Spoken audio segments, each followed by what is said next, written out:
पाकिस्तान के सबसे बड़े शहर कराची में शनिवार यानी कि 27 जून की रात एक टेरर अटैक हुआ। देश की आर्थिक राजधानी सिंध रेंजर्स के हेडक्वार्टर पर भी भारी हथियारों से लैस हमलावरों ने अटैक कर दिया। इसके बाद करीब 90 मिनट तक चली गोलाबारी में पाकिस्तान के 4 रेंजर्स जवानों की मौत हो गई। वहीं जवाबी कार्रवाई में सुरक्षा बलों ने 6 हमलावरों को मार भी गिराया और एक घायल हमलावर को जिंदा पकड़ लिया। अब बारी आई इस हमले की जिम्मेदारी की, जिसको एक बार फिर से आगे बढ़कर जमात उल अहरार ने अपने पर ले लिया। यह संगठन तहरीक तालिबान यानी कि टीटीपी का एक बड़ा धड़ा माना जाता है, जिसे पाकिस्तानी तालिबान भी कहा जाता है। लेकिन आखिर ऐसा मामला क्या हुआ कि इतना बड़ा हमला हुआ, आइए बताते हैं विस्तार से। नमस्कार, मैं हूं मुचकुंद्रा और आप देख रहे हैं भारत एक्सप्रेस। पाकिस्तान के कराची में बड़ा हमला हुआ, इसकी जिम्मेदारी तहरीक पाकिस्तान यानी टीटीपी ने लिया।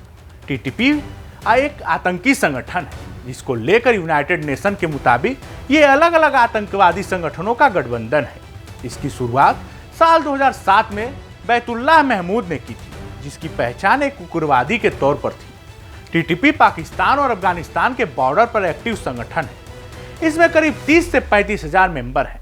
यहाँ पर टीटीपी का जिक्र इसलिए जरूरी है क्योंकि यह ग्रुप पाकिस्तान के इंटरनल सिक्योरिटी के लिए बहुत बड़ा थ्रेट माना जाता है।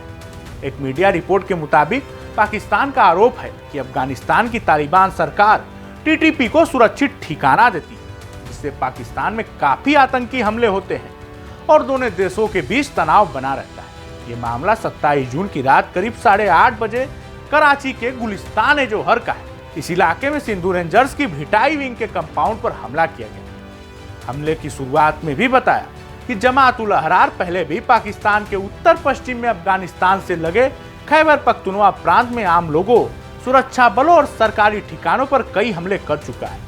शुरुआती जानकारी के मुताबिक हमलावर एक गाड़ी से मेन गेट तोड़कर कंपाउंड में घुसे, हैंड ग्रेनेड फेंके, जिसके बाद कई धमाके हुए। इसके बाद रेंजर्स के जवानों ने तुरंत जवाबी कार्रवाई शुरू कर दी।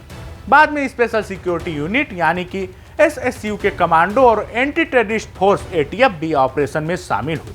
करीब 1.5 घंटे चली मुठभेड़ के बाद सुरक्षा बलों ने 6 हमलावरों को मार गिराया, जबकि एक हमलावर को घायल हालत में गिरफ्तार किया गया। इस हमले में रेंजर्स के 4 जवानों की मौत हो गई। घटना के बाद पूरे इलाके को घेर लिया गया और आसपास के इलाकों में तलाशी अभियान चलाया गया। लगातार हो रही फायरिंग के बीच लोगों को घरों के अंदर रहने की भी हिदायत दी गई। आसपास के कुछ इलाकों में बिजली भी चली गई। सिंध के मुख्यमंत्री मुराद अली शाह ने राज्य के पुलिस प्रमुख और कराची के additional inspector general of police को इस घटना पर डिटेल्ड रिपोर्ट सौंपने का निर्देश दिया है। सिंध ने बताया कि उन्हें गुलिस्तान जोहर ब्लॉक 5 के पास धमाकों की सूचना मिली और उन्होंने तुरंत अपने सेंट्रल कमांड और कंट्रोल सेंटर के इमरजेंसी टीमें भेजी। सिंध पुलिस के इंस्पेक्टर जनरल जावेद आलम मोदो ने शुरुआती जांच का हवाला देते हुए बताया कि हमलावरों ने गाड़ी से मेन गेट तोड़ा और परिसर में घुसने के बाद हमला शुरू किया। उन्होंने कहा कि रेंजर्स ने तुरंत मोर्चा संभाल लिया और गोलीबारी करते हुए हमलावरों को आगे बढ़ने से रोक दिया। अक्टूबर 2024 के बाद कराची में यह पहला बड़ा हमला है। उस समय कराची एयरपोर्ट के पास हुए आत्मघाती हमले में 2 चीनी इंजीनियरों की भी मौत हो गई थी, जिसकी जिम्मेदारी प्रतिबंधित बलूचिस्तान लिबरेशन आर्मी यानी कि BLA ने ली थी, जो कि एक उग्रवादी संगठन है और पाकिस्तान से बलूच रीजन की आज़ादी की मांग करता है। ये मौजूदा हमला ऐसे समय हुआ है जब पाकिस्तान और अफगानिस्तान के बीच टीटीपी को लेकर तनाव पहले से बना हुआ है। पाकिस्तान लगातार अफगानिस्तान की तालिबान सरकार पर टीटीपी को पनाह देने का आरोप लगा रहा है, जबकि तालिबान इन आरोपों से इनकार कर रहा है। इसको लेकर पाकिस्तान की आर्मी को लगता था कि 2021 में अमेरिका के अफगानिस्तान छोड़ने के बाद आतंकी हमले कम हो जाएंगे, पर हुआ इसका उल्टा।